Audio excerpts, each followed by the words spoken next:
फारेहा, एक शेरी ड्रामा।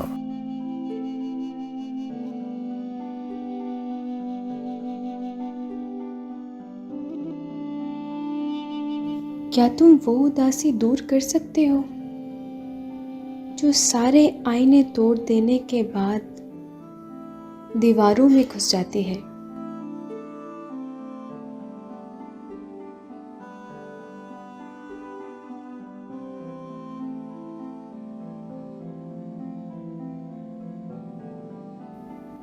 क्या तुम वो धुआं बाहर निकाल सकते हो जो सारी तस्वीर जलाने के बाद हलक में भर जाता है?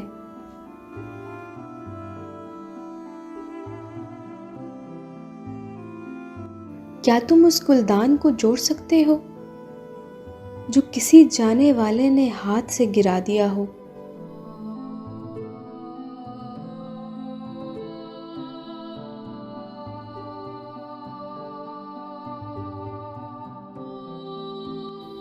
क्या तुम वो आवाज़ें वापस ला सकते हो जो किसी मोड़ के आगाज पर गायब हो जाती हैं?